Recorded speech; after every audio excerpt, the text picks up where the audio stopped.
Alrighty, welcome back everyone. We just talked about the X factors for all of the teams as they head into this weekend. What is the thing that I have a question about or will just be the deciding factor of what they do this upcoming weekend, whether they lose or win? But let's talk about some of the questions as we go into this weekend because there's a million things to talk about, and what we'll start with is something that kind of made headlines throughout this weekend. It's the home field advantage. How big of a role will the home field advantage play in this game, in these games this upcoming weekend? Because there's a lot of different things to consider here. Obviously, snow is going to be one of them. It sounds like we're going to get a little bit of snow tonight. It is kind of coming down up there in South Bend right now. Obviously, it won't affect Indiana quite as much as some other teams, but absolutely, that downfield passing game that we just talked about could be impacted by this weather. So definitely something to watch there. So that is one factor. The cold will be another factor. I don't think it's quite as much as some people are making it out to be. A lot of the Ohio State fans and Penn State fans are making it out to be. Maybe I'm wrong. Maybe they'll be able to really take advantage of that. But when I see Tennessee, I see a cold weather team. So I'm not super worried about them. SMU, a little bit different for sure. So definitely something to watch there. But definitely doesn't feel like the biggest impact in the world. The one issue that I do have with this entire thing is the entrance that was announced probably about a week ago, maybe a couple of days ago, when they were talking about how even if you're a away team, you're going to have a home-like entrance. So they're going to take over stadium operations, the CFP is, and going to give these teams, what they want as they run into the stadium. That's insane. What are we doing? What are we talking about? This is a home field advantage. It's got to be a home field advantage from the start of the day to the very end of the day. It's going to be a different atmosphere. I'm not necessarily here to tell you that it's not going to matter and people aren't going to care and these atmospheres aren't going to be incredible. They're going to be awesome. There's going to be maybe some crowds that aren't quite as packed as you would imagine with the scheduling that's going on, and I think that just opens up for a little bit more affordable ticket pricing, but that's beside the point. But you will have the whiteout. You will have a lot of people really excited for Texas and for SMU and for all these different teams that are trying to get that very first CFP win. So it's going to be awesome. There's no doubt about that. They will play a factor. Maybe those entrances will be a little bit more tempered down than we want them to. But at the end of the day, once that game gets going, the home field advantage will play about as big of a factor as pretty much every other home game in the entire college football calendar.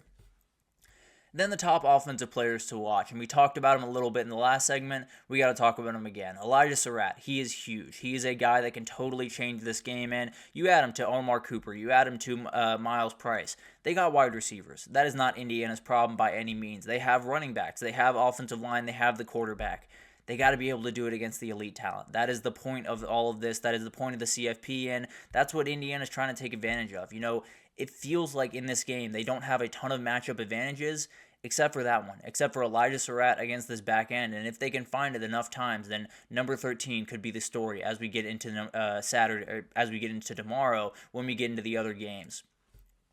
Jeremiah Smith, this is the guy. This is the guy you just have to trust throughout the rest of the season. I know he's a freshman. I know he's a young kid, and I know this is going to be unlike anything he's played in front of before.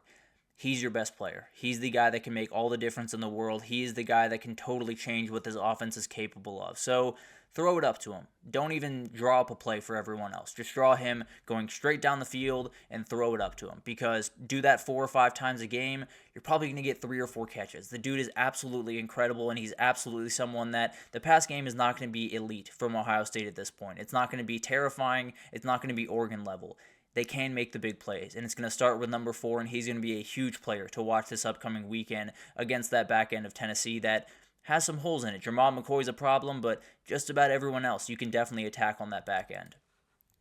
And then Quintravion Wisner. We talked about the red zone issues for the Texas offense. This is the guy that can fix a lot of them. This is the guy that can get downhill, that can get that run game going, and get the time of possession leaning in Texas' favor. When that happens, it's going to be a really, really good day for Texas. That defense is far, far too good that if that run game gets going and Quinn Ewers' mistakes go down, there's almost no way they're going to lose this Clemson game or maybe just about any other game the rest of the way. If that run game shows up for the next 4 games, Texas is going to be a really, really hard out in this tournament. Then the defensive side of the ball, why not? We'll go to Abdul Carter first. He has 10 sacks on the year, and he's going to be the nightmare for Kevin Jennings. We talked about possibly spying him with Anthony here, and Kobe King could do that. Abdul Carter could absolutely do that as well. He's super athletic, played middle linebacker last year. They moved him over to the pass rusher position because of how aggressive he was, because of how incredible he was rushing the passer in. He's proven that to be the right choice, but he's going to be huge on those read options. If Kevin Jennings pulls, can Abdul Carter be there waiting for him, or is he going to crash down on Brashard Smith and then Kevin Jennings is out the door? So a hugely important player along with every other edge rusher and linebacker for this team, watching Kevin Jennings' legs throughout this one. TJ Parker, he is the guy that can do what Jalen Walker did to Texas the first time around. He is the guy that can totally change this game and get a couple of sacks, totally get this crowd out of it, and take over this game. That's exactly what Jalen Walker did the first time they played, and if Ewers gives him a couple of sacks that he gave Jalen Walker, it's going to be a really tough day for this Texas offense, and TJ Parker is going to be the main reason that's a tough day. And then you got Kobe Wilson. This is a remarkably talented linebacker for the SMU Mustangs, and he's going to have to deal with that Penn State run game all day long. It's going to be an absolute nightmare for him to deal with, but he doesn't miss a lot of tackles. He's a very experienced, very sound player, and he's one of those guys that absolutely can make a difference. If he makes this Penn State offense struggle, especially with that run game, and you put the ball in Drew Allar's hands, not saying he's not capable of that, I think he is, but maybe a couple of mistakes come, and maybe that's all you need if you're SMU. Then we move on to the matchup of the weekend, and we'll start with a Clemson pass game against this Texas secondary. For as young as these wide receivers are for Clemson, and Cade Klubnik being the player that is in his second year in the offense, but definitely one of those guys that has been a little bit boom or bust this year. This offense in general really has been a little bit boom or bust this year. They've been able to hit big plays. Bryant Wesco, TJ Moore, Antonio Williams, they've been absolute problems, especially that Antonio Williams against Jalen Gilbo matchup. That's definitely one to watch throughout this one because that's their slot receiver. That's a very talented guy out of the slot. A guy in Jalen Gilbo, that very good defender, no doubt about it, can be attacked a little bit. When you go after him one-on-one, it'll be interesting to see what happens there. Definitely a huge one, and if they can't hit those big plays over the middle of the field, this Clemson offense might get stagnant pretty quickly.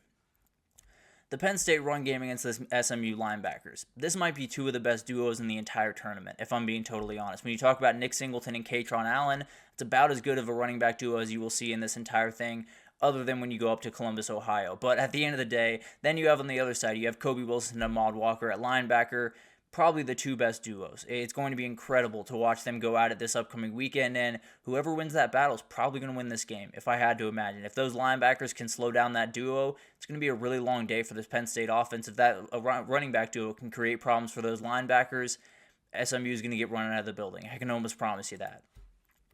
And then the Tennessee O-line against this Ohio State pass rush. We've talked so much about the Ohio State O-line, and for good reason. It's a huge matchup where they seem to be on the wrong side of it.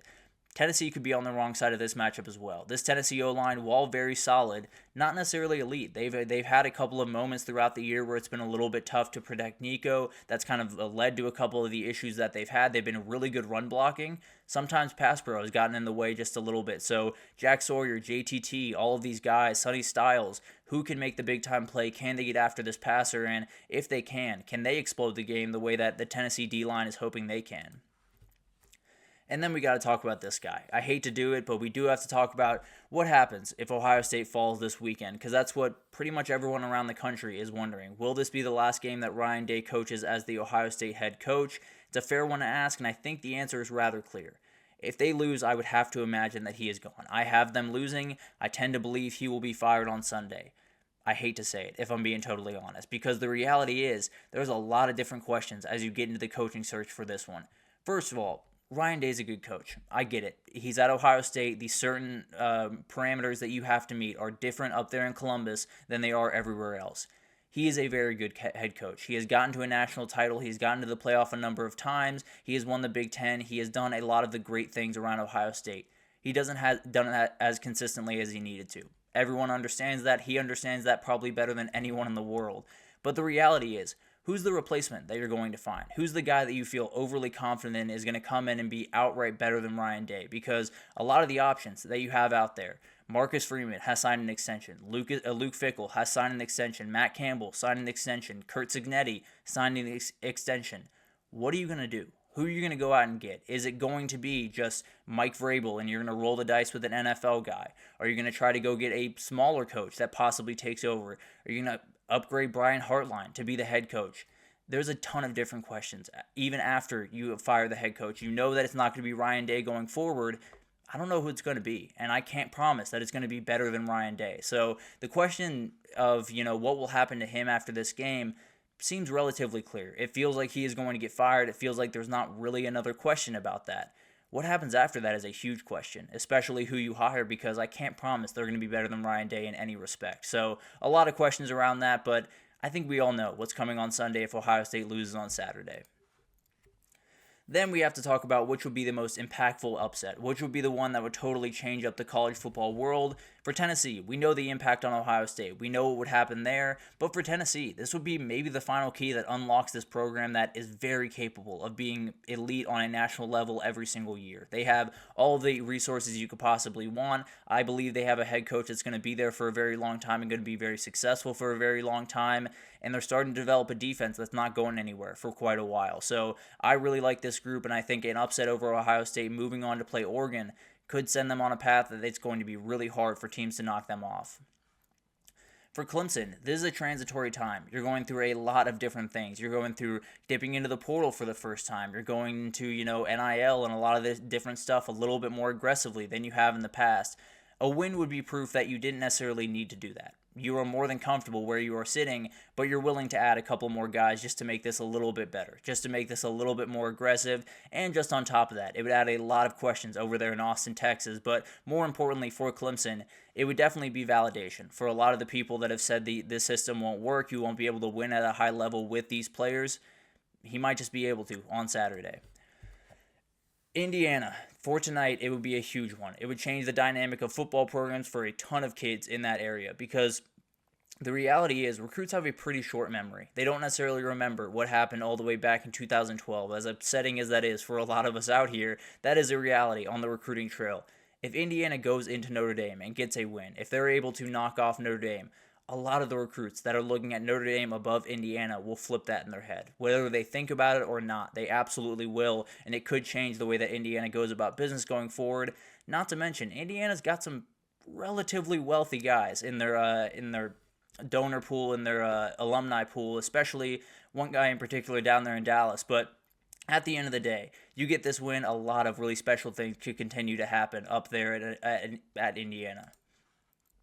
And then for SMU, this is a very interesting one because for SMU, it would open up just endless opportunities. This is a very dangerous program down there in Dallas, and we get a lot of people looking for their textbooks pretty quickly and a lot of very powerful people down there in Dallas. But beyond that, it would change the way that we fill this thing going forward. It would give a lot of help to the ACC and Big 12 arguments. It would give a lot of help to the people that compete in conference titles that don't necessarily win.